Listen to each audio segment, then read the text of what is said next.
Hi, everyone. Greetings. We're on page 91 of Crisis of Conscience, talking about the changeover in the 2 years from late 1975 through 77 as Nathan Knorr goes out and Fred Franz takes over. And the perception in the world is one thing, he deals with that here, and the reality was another. When Nathan Knorr died, the governing body considered the matter of his successor. The most likely candidates were Vice President Franz and Milton Henschel, who had worked closely with Knorr in administration. Henschel moved that Fred Franz become president, and this was unanimously approved. When replacement for Knorr's position as coordinator of the publishing committee came up, Henschel seemed the logical successor, but Fred Franz, now president, spoke in favor of Lloyd Barry. Relations between Knorr and Henschel had been poor in recent years, and in one interview with the Committee of Five, Knorr had implied that he felt Barry could take over his job, his presidential work, that is, if necessary.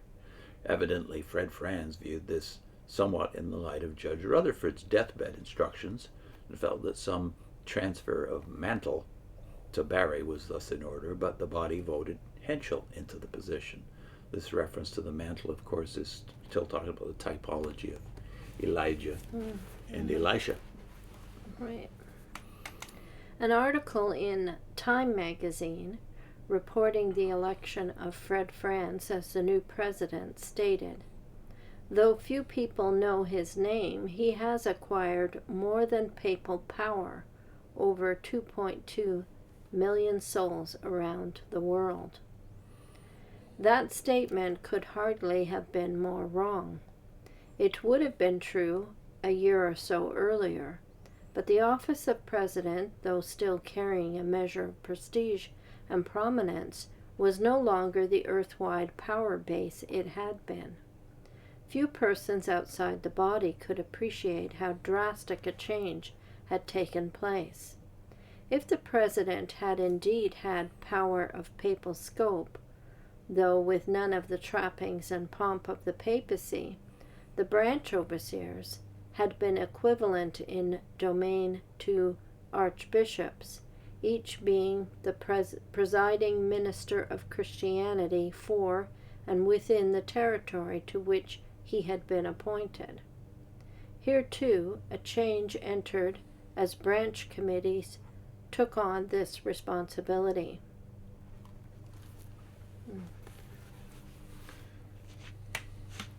The years of 1976 and 1977 brought some pleasant moments. A very different climate seemed to be in evidence at the international headquarters, a spirit of greater brotherliness, openness, and equality. Some compared it to the window that Pope John the 23rd had opened in the Catholic Church to let a breath of fresh air in, referring here, of course, to Vatican II during the 1960s. The new governing body committees put into effect a number of changes to improve Bethel family circumstances, both in Brooklyn and among the more than 90 branches. Greater consideration was given to financial needs of the so-called rank-and-file members, to the special needs of women, and to those who were older. During 1976, a series of meetings was held with respected and esteemed men in various categories. Representatives from the branches around the world were first brought in, then traveling representatives across the United States, finally congregation elders representing the different sectors of the country were invited to Brooklyn. In all cases, there was a freedom of discussion and expression that most found refreshingly different from any experience in the past. On the congregational level, I doubt that much of this was felt, since the many suggestions made by these men were not implemented to any major extent. Still, many witnesses expressed appreciation that, for a time at least, published material gave stronger emphasis to the authority of the Scriptures and the headship of Jesus Christ, and less to the authority of a human organization. They felt overall that a more moderate, balanced, compassionate approach was being taken. As one longtime witness put it, "I used to feel like I had to do things. Now I'm beginning to feel like I want to do them." The sessions of the governing body manifested this changed atmosphere in some measure. The passing of the much publicized year of 1975, without the hoped-for arrival of a millennial jubilee, doubtless had a somewhat humbling effect, as dogmatism diminished perceptibly.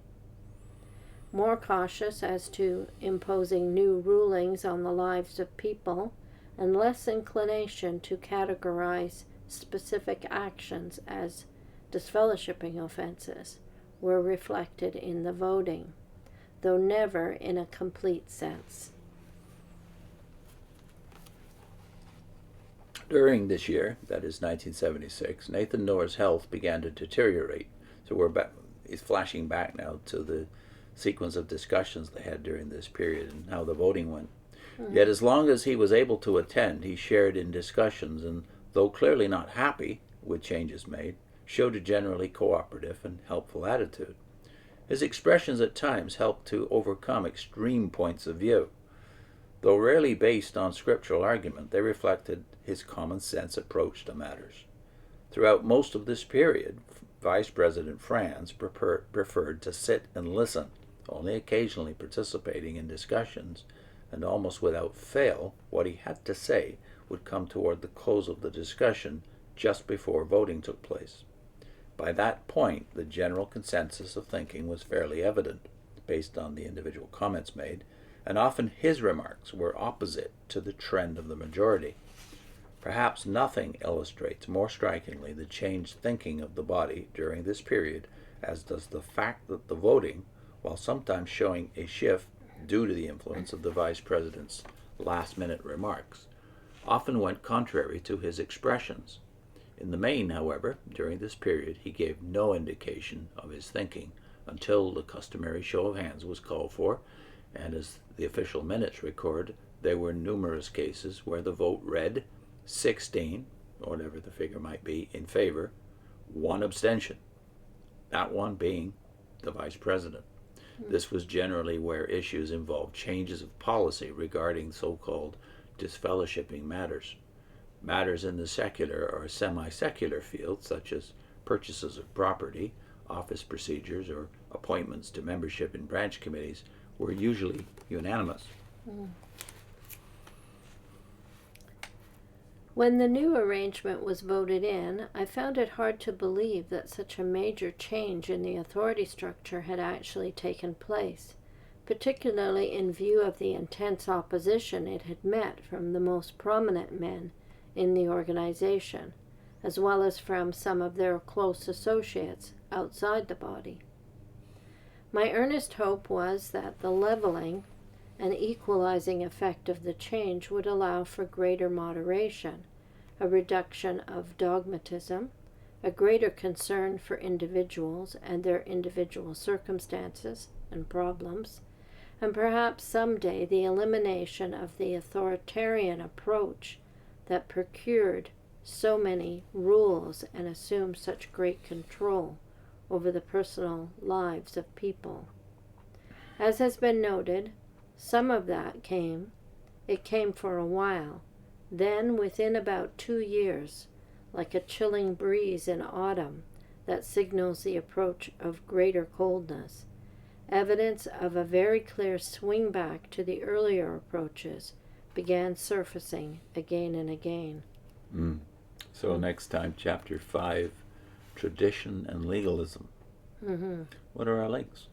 We're linking to another Ray Franz video, Knorr Builds JW's Charitable Business Empire, and from the book, In Search of Christian Freedom, the playlist. In case you haven't seen that playlist, there's something like 360 odd videos covering the entire book of In Search of Christian Freedom. We did that 3, 4, 5 years ago when it appeared that nobody could obtain a physical copy of the book. Too expensive, yeah. Hard to find and too expensive. Yeah. Yeah. See you next time.